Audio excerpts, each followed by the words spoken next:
Good morning, everyone, again. Turn with me to the first page of your Bible, and we're going to read from Genesis 1 in just a few moments. So over the last few weeks, I've decided to start studying my way through the Pentateuch, Genesis, Exodus, Leviticus, Numbers, and Deuteronomy. And I've set myself the target of trying to get that done in around about 2 years. And that might be a little bit ambitious. For together, these 5 books account for around 125,000 of the 611,000 words in the entire Bible. That's around 20% of the book that you hold in your hand. We'll see how that progress goes. It might take a bit longer than that. But as I make my way through these books, I want to try and teach some of the things that particularly strike me as I encounter them, as a way of helping to solidify them in my own mind. And I know that in Apsley, we've been working our way through the Old Testament for some time, and that you studied Genesis a few years before we joined. So I don't really expect, as I do these sessions, to teach you many things that you don't already know. Rather, I'm just going to kind of be selfish and try and enforce these books in my own mind, and hope that you'll be reminded of things that you've already learned. So today I'm going to launch a kind of informal series that will be 7 talks in length, covering Genesis chapters 1 to 3. And yeah, I did say 7 talks, but don't worry, I'm not going to take over every Sunday from now on.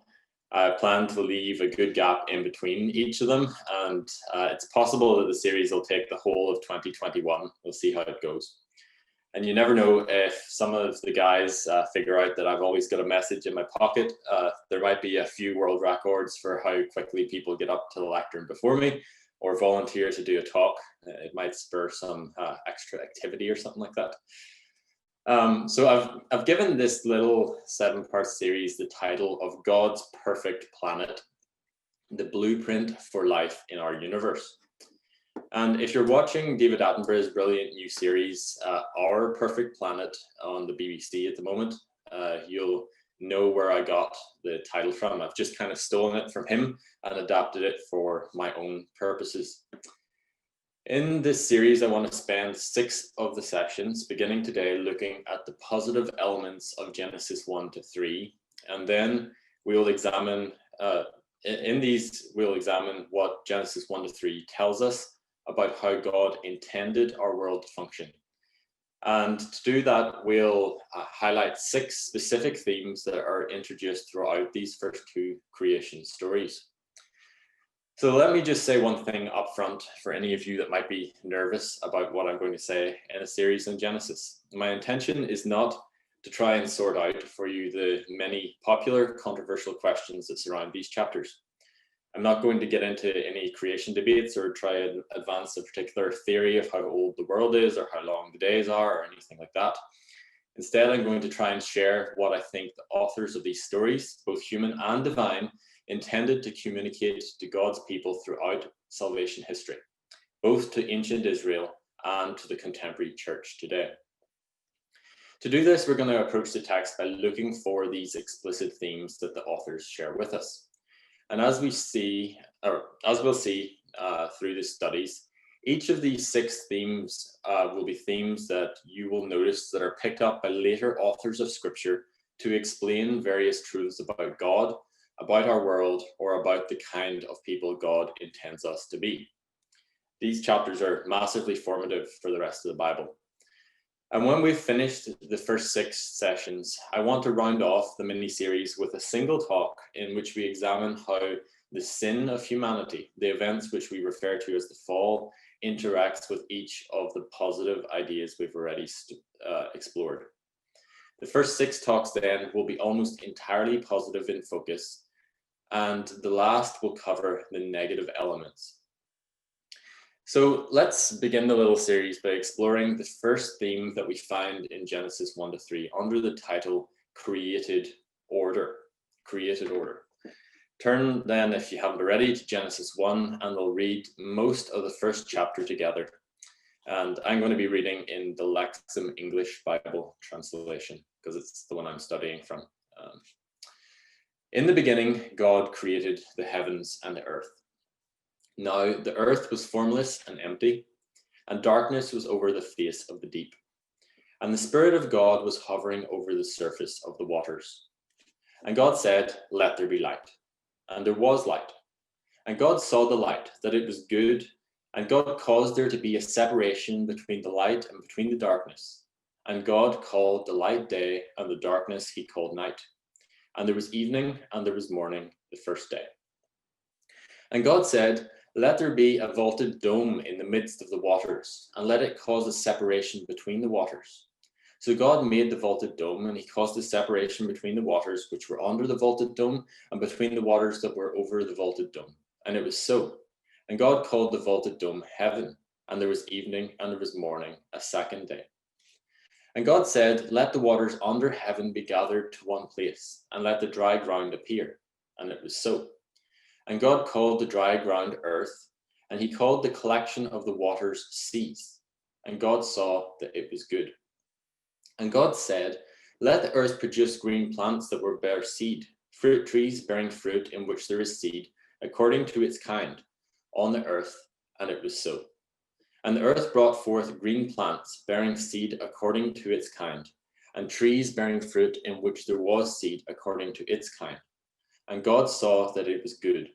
And there was evening and there was morning, a third day. As I read the next part, I'm going to skip a few verses because we're going to look at them in more detail next time around. So verse 14 says, "And God said, Let there be lights in the vaulted dome of heaven to separate day from night, and let them be as signs and for appointed times and for days and years. And they shall be as lights in the vaulted dome of heaven to give light on the earth." And it was so. Verse 19 says, "And there was evening and there was morning, a fourth day." Verse 20 then, "And God said, Let the waters swarm with swarms of living creatures, and let birds fly over the earth across the face of the vaulted dome." And verse 23, "And there was evening and there was morning, a fifth day. And God said, Let the cattle bring forth living creatures, or let the earth bring forth living creatures according to their kind, cattle and moving things, and wild animals according to their kind. And it was so." And verse 31, "And God saw everything he had made, and behold, it was good. And there was evening and there was morning, a sixth day." Okay, so that's Genesis 1, focusing particularly in the first half of it. And we're going to examine the theme of created order as it is presented throughout this chapter. To collect my thoughts on the theme, I'm going to work through 4 stages. First, I want to explain why I chose the term created order and what I mean by it. Second, I want to examine the significance of the fact that we are presented with a picture of a disordered world, first in verse 2. Third, I want to look at God's creative activity on days 1 to 3, noting the 3 areas over which God establishes order. And finally, I'll point out a couple of ways that this information can help us to grow in our relationship with God. So let's launch into the first stage of this process. What do I mean by the term created order? Where do I get that from this text? Well, when we look at the structure of Genesis, we can see that chapter 1, verse 1 down to 2, verse 5 forms the first complete unit in this book. And since these verses form a complete story, we should expect it to have some specific themes or ideas that tie it together. And as far as I can see, one of those themes is the theme of created order. Chapter 1, verse 1 serves as a kind of title for what follows in this first creation story. In our Bible, we read the phrase, "In the beginning, God created the heavens and the earth." And the meaning of this phrase could be paraphrased as something to the effect of, what follows is the account of God's activity in the beginning to bring the whole created order into existence. The author is telling us that God made everything that there is, and that he made it just as he intended. When we look up at the skies, he made those, the heavens. And if we look around the earth, he made that too. And anything else that we can imagine in between or beside those things, well, the author is telling us that he made those things 2. The remainder of the chapter then is a description of how God ordered his creation. We see that God takes the disordered, formless, empty world that is described in verse 2 and brings about the world that we live in through two main stages of his work. In the first 3 days of creation, we have a description of God's work as he establishes the order of this world. And he does this by first establishing a pattern of light and darkness, and then establishing two domains of water above us and below us, and finally establishing an area of habitable, fertile land. And so this is why I chose the theme created order. In days 1 to 3, God establishes this created order in our world. And then in the second set of 3 days, we have a description of God's work in placing fitting rulers over those 3 areas that he has established order within in the previous days. And we'll look at those days 4 to 6 next time I speak. So let's move now to consider something the author states for us in verse 2. After the general introduction of verse 1, we are told that God created the heavens and the earth, meaning the whole realm that we see around us. We are then informed that the earth was formless and empty, and that darkness was over the face of the deep. What are we to make of this verse? Well, to help us to understand what is being said, let's look at the 3 descriptors that are used: formless, empty, darkness. The first term, formless, has basically the idea of the opposite of the term created order. With this word, the author describes the state of the earth in verse 2 as being disordered or without order. And then the second term, empty, contains the idea that this realm was unable to support life. It's the kind of term that you could use to describe one of the other planets in our solar system. For example, Mars, Jupiter, and Saturn could all be described as empty because life cannot survive there, at least not until Elon Musk takes his space cities there. And finally, in the third term, we are told there is darkness over the face of the deep. Now, the term deep basically means something to the effect of the waters or the vast sea. And your Bible might translate it as such. I can't remember what the others do. But to understand the significance of dark waters, we can learn from the way that this image is used by many other writers around the time that Genesis was written, and even other biblical writers. Ancient authors used the idea of darkness to communicate the absence of God's presence, and the idea of water to communicate that something was untamable, uninhabitable, and just rather scary in general. And so we see when we put these 3 terms together, the world that's described in verse 2 is a watery, chaotic world, which does not yet have order established within it, and so cannot support life of any kind. This description of verse 2 is, I think, intended to communicate at least 2 things about God. First, in a sense, the author is simply upping the stakes of what happens in the rest of the story. He's telling us the odds that God would have to overcome to establish his intended order upon this world. He describes a realm which any of us can understand as difficult to harness, as almost impossible to make productive, a dark, chaotic world. And yet, since he sets the bar so high, he's also communicating something about the God who, in the following verses, is shown to be entirely capable of ordering this disordered creation and establishing a varied and wonderful life within it. And the second thing then that we see is that the author is making a statement about the way that things are in the absence of God's active presence. The earth is dark and disordered. It's lifeless because God is not doing anything there. And through describing the world in this way, we are drawn to make the conclusion about what things are like when God is not there and he is not active. And this idea, I think, is massively important for those of us who live in a modern naturalistic world. We are surrounded by people who believe that God doesn't exist. They propose that they have discovered that the world came about through its own gradual progression, that the light, the order, the life that we see around us was not designed by any creator. But this is simply absurd when we consider what Genesis 1 tells us. Scripture tells us that right from the very beginning, even in the pre-fallen universe, there was no light, order, or life when God had not established it. Indeed, it is impossible for these things to exist without God's action. For without God, there is simply nothing. Without God's activity in these 6 days, the world would never have existed.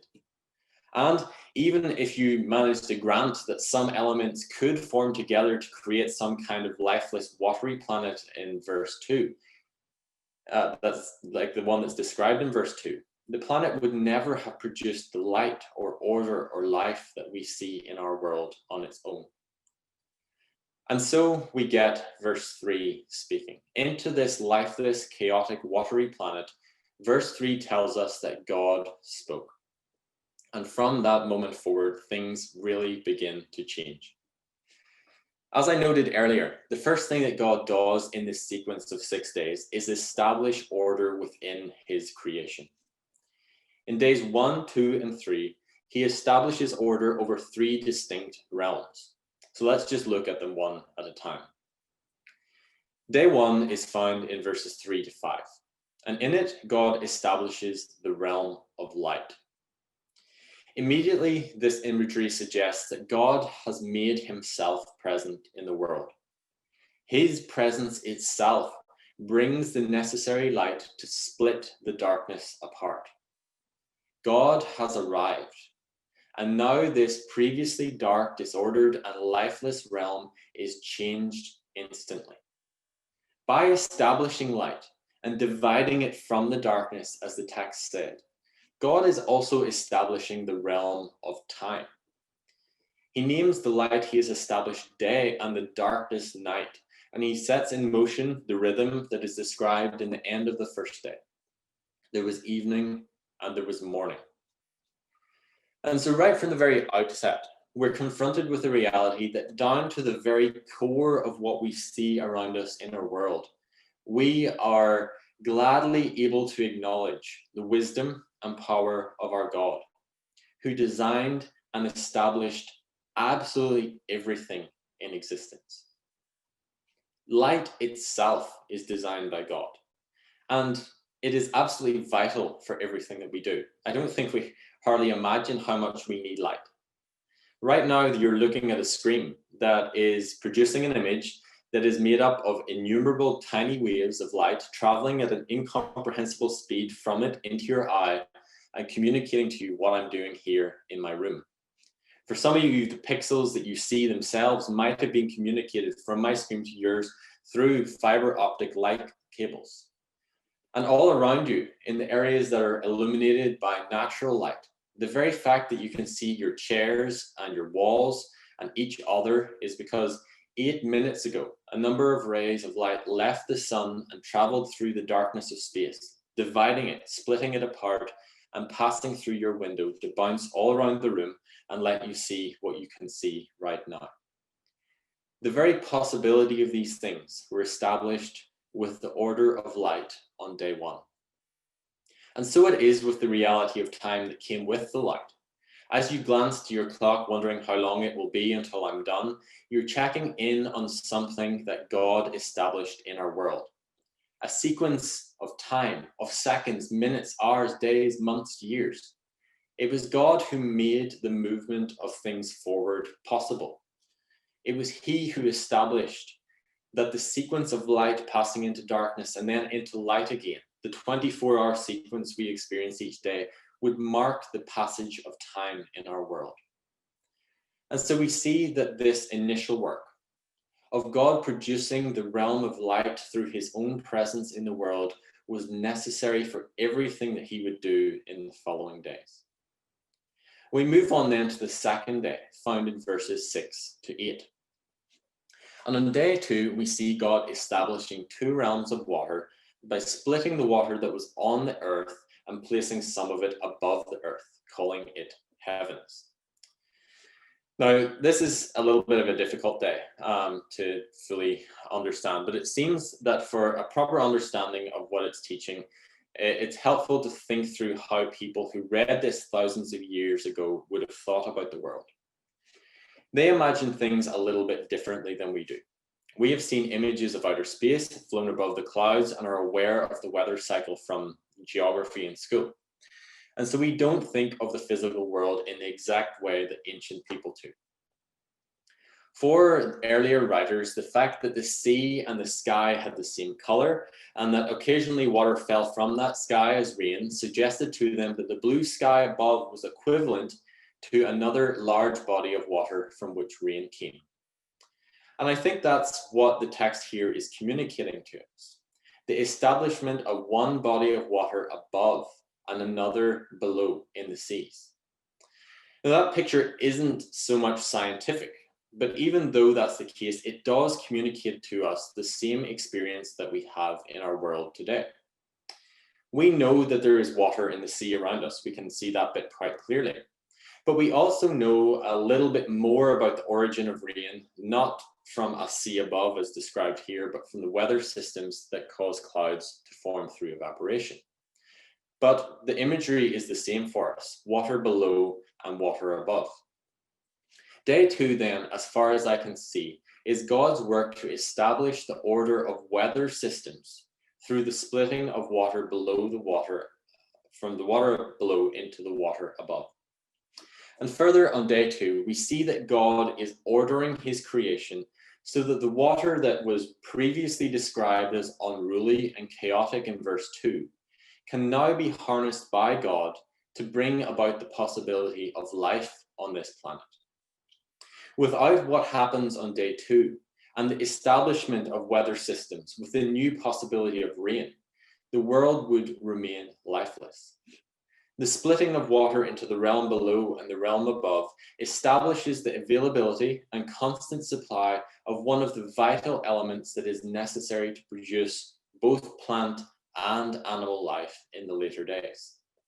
And just like with time and with light, we realize that the bodies of water on our planet and the weather systems that they produce are God's work in ordering his creation for his purposes. Even today in our modern world, where we think we can do next to anything, these systems remain entirely outside the realm of humanity's control. When we next go to check the weather forecast, wondering if we can dare to venture out on our government-mandated exercise trip, we're coming into contact again with God's creative work by ordering the water systems and weather systems of the world.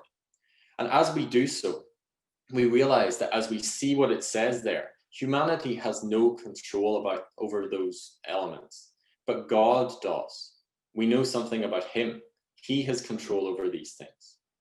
And then we realize that it goes much further than just the weather. When we eat our dinners, or wash our cars, or turn on the taps, or take a shower, or grab a drink from the fridge, we are daily benefiting from the ordered water systems that God establishes on day 2.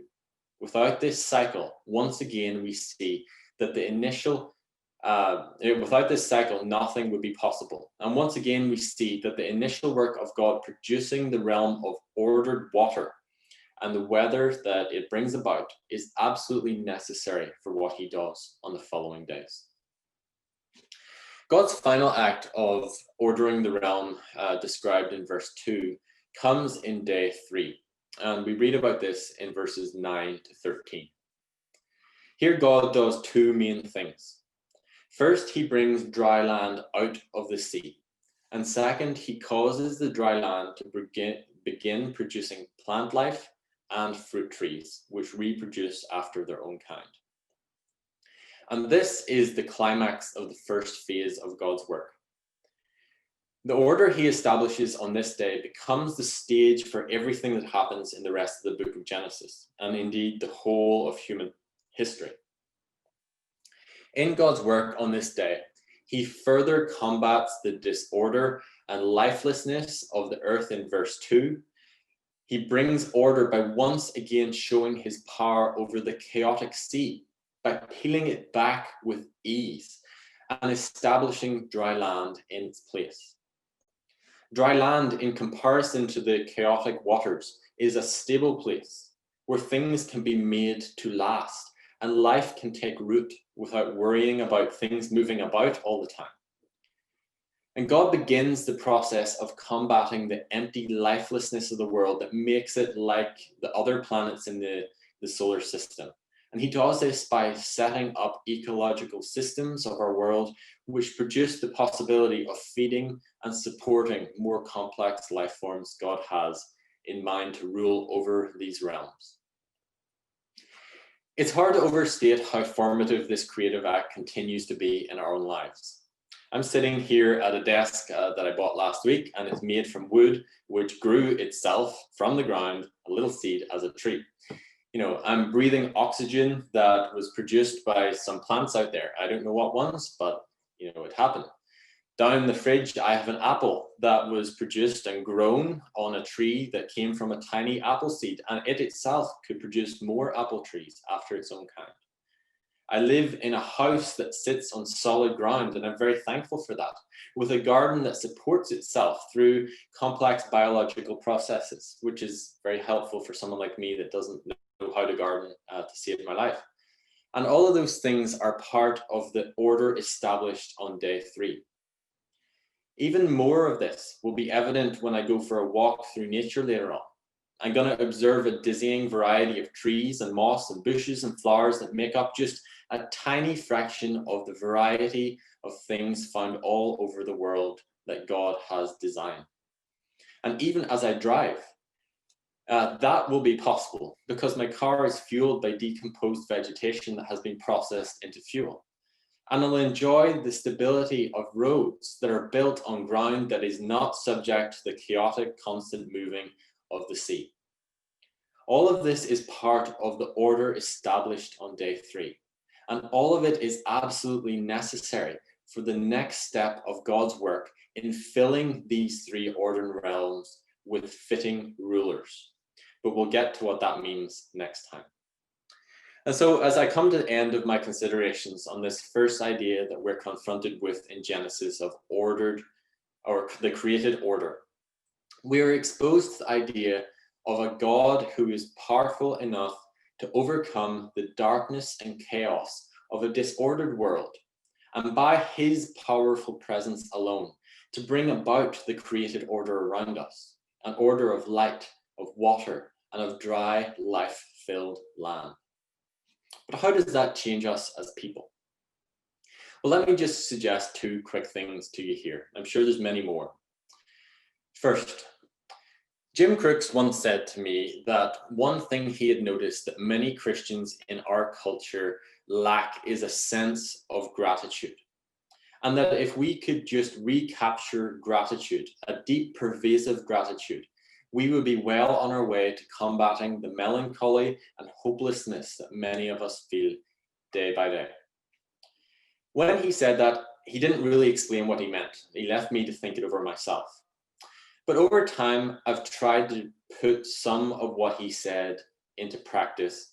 And one of the ways that I've found useful to do that in encouraging and increasing my gratitude in my own life is to try and do some of the things that I was pointing to in the previous things, the previous 3 days, is to think through the various things that God did in creation and to try and trace them back through, to trace the things that I enjoy in life back through all of the stages that were necessary for them to get to the point where I can enjoy them.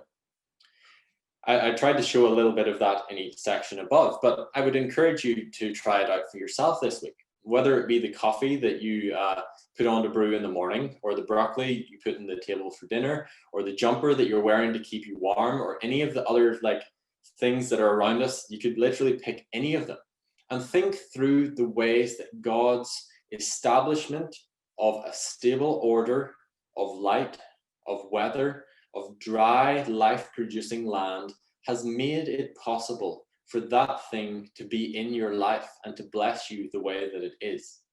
And then take that mind, that link and the things that you see there, and thank him for that. for establishing that order, and for the good that he is doing in the millions of ways around us that we do not even notice. And second, while you work on considering what you can be grateful for, let it also increase your wonder of the kind of God that God is. One of my favorite thoughts about God comes from the song by Hillsong United, where they sing the following words: God of creation, there at the start, before the beginning of time. And this is the bit that I love, these 5 words. With no point of reference, you spoke to the dark and fleshed out the wonder of life. All that we see around us was imagined by God himself. The order, the light, the water, the land, the atoms, the trees, the waves, the cells, the oxygen, all of it was God's own idea. And he came up with it without consulting anyone. I mean, there was no one to consult. It's all his handiwork. His mind came up with this system, this ordered and wonderful world that we live in from top to bottom by himself. And it all works as he intended.